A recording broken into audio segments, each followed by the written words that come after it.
हजरत मालिक बिन दिनार फरमाते मैंने 60 हज किए। एक हज के मौके पर मैंने बड़ा रश देखा, लाखों का इज्तिमा हुआ। मेरी बातों की समझ तो आ रही है ना आप दोस्तों? जो नहीं बोल रहे उन्हें भी आ रही है ना? अल्लाह जज़ा दे।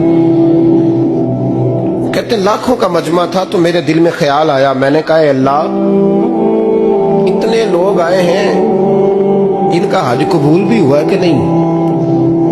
फरमाते मैं सोच रहा था तो रात को ना ख्वाब में मैंने किसी कहने वाले को कहते हुए सुना कि सब का कबूल हो गया। बल्ख का रहने वाला मोहम्मद बिन हारून बल्खी है, उसका हज कबूल नहीं। फरमाते शहरों के अलग-अलग खेमे लगते थे। अब भी आप हज करने जाएं तो पाकिस्तानियों की रिहायशें अलग होती हैं, इंडियन की अलग, बांग्लादेश के अलग, मिस्री, यमनी, सब लोग अलग-अलग रिहायशें होती, झंडे लगे होते हैं मुल्कों के। कहते मैंने सवेरे उठ के ढूंढना शुरू कर दिया, ढूंढता हूँ वो बंदा मिले। कहते जहाँ बल्ख शहर के लोग रहते थे वहां चला गया तो मैंने लोगों से पूछा तुम में मोहम्मद बिन हारून बल्खी कौन है? लोग कहने लगे वो तो बड़ा नेक आदमी है, परहेजगार है, बड़े भोले भाले, बड़े अल्लाह वाले, रियाज आपको बस हम ही जानते हैं, वो तो बड़ा नेक है, परहेजगार आदमी।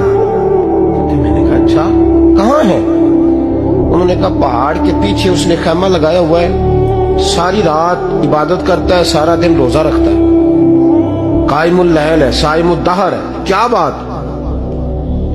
फरमाते मैं उन लोगों की बात सुन के हैरान हो गया कि मुझे क्या बताया गया, ये क्या कह रहे हैं? फरमाते मैं पहाड़ के पीछे गया। हज़रत मालिक बिन दिनार अलैहि रहमा फरमाते हैं जब मैं वहां पहुंचा तो मैंने उस शख्स को मुसल्ले पे बैठे देखा। कसरत इबादत के आसार उसके वजूद पर नजर आ रहे, सीधा बाजू उसका कटा हुआ था। फरमाते 2 रक्ते मुकम्मल करके ना मैंने उसे अस्सलामु अलैकुम कहा तो मुझे कहने लगा वालेकुम अस्सलाम, आप मालिक बिन दिनार हैं? मैंने कहा बड़ी इसकी फिरासत है। फरमाते फिर उसने ठंडी सांस ली, कहने लगा आपको ख्वाब आई होगी कि मेरा हज कबूल नहीं हुआ। फरमाते मुझ पर और बिजली गिरी कि क्या कह रहा?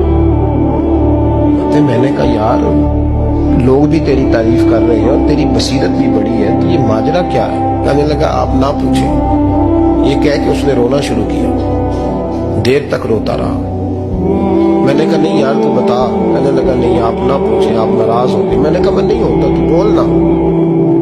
कहने लगा हुजूर 24 साल हो गए मुझे हज करते हुए, 24 साल, 24वां हज है मेरा, और हर साल कोई अल्लाह का वली आके बताता है कि जा चला जा तेरा कोई नहीं कबूल हुआ।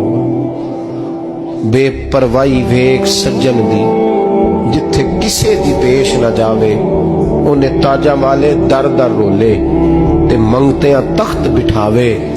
आजम किसे नु कारा मिलदा ही कोई काबे खाली आवे। कहते हैं उसने मुझे कहा हुजूर 24वां हज है, हर साल कोई बताता है। मैंने कहा तेरी गलती। कहने लगा मैं अपनी माँ का नाफरमान।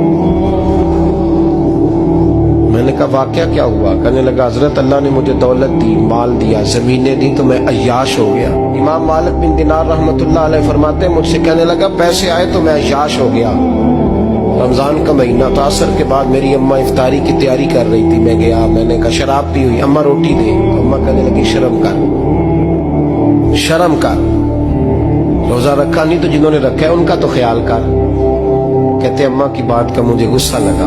मैं कहा करता हूं बदनसीब है वो बेटा जिसका बाप उससे बात करते हुए डरता है कि पता नहीं कहां से बोलेगा। बदनसीब नहीं वो बेटा जिसकी माँ उससे बात करते हुए सहम जाती है कि पता नहीं कौन सी बोली बोलेगा। बदनसीब नहीं कि माँ बाप भी जिससे खोल के बात ना कर सके। हजरत मालिक बिन दिनार से कहने लगा अम्मा ने जब कहा ना शर्म कर तो मुझे गुस्सा आया, मैंने माँ को थप्पड़ मारा और मेरी माँ जलते हुए तंदूर में गिरी। लोगों ने मुझे पकड़ के अंदर बंद कर दिया कमरे में। सारी रात में शोर सुनता रहा पर नशे में धोत रहा। सवेरे आंख खुली तो मेरी बीवी बैग बांध रही थी। मैंने कहा कहाँ जा रही हो? कहने लगी जो माँ का नहीं बना मेरा कैसे बनेगा? तो मैंने कहा मेरी अम्मा का वो तो लोगों ने रात को ही दफन कर दी जनाजा पढ़ के। तड़प के कहने लगा मुझे क्यों नहीं बताया? तो कहते हैं लोग कहने लगे तेरी मरती हुई माँ कह गई थी इसे मेरा मुंह ना देखने देना। जनाजे के करीब ना आए। हजरत मालिक बिन दिनार फरमाते हैं, जब उसने ये बात सुनाई तो मैंने भी उसके मुंह पे थप्पड़ मारा।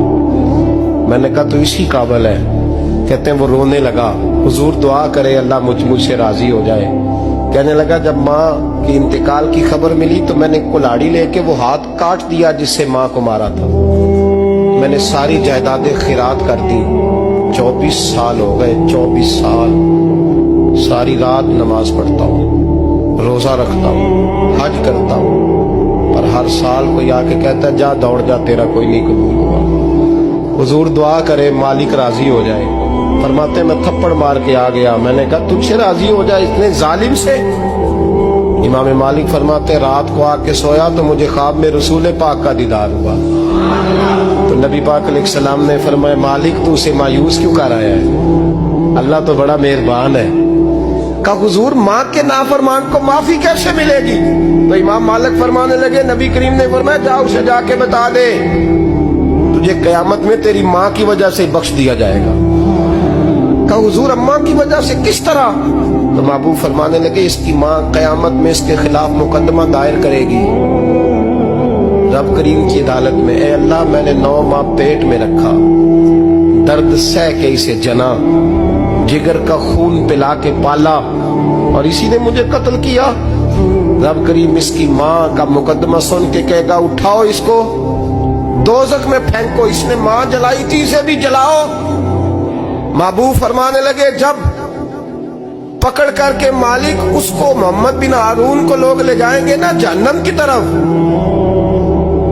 अभी फरिश्ते घसीटेंगे ही तो पलट के फिर अम्मा की तरफ देखेगा और दूसरी दफा फिर घसीटेंगे तो पलट के देखेगा और तीसरी दफा फिर पलट के कहेगा अम्मा ये मुझे जलाने लगे, अम्मा ये जहन्नम में फेंकने लगे। मेरे हबीब फरमाने लगे वो जल के मरने वाली माँ वहां भी बोल पड़ेगी, कहेगी या अल्लाह चल मैंने माफ किया तू भी माफ कर।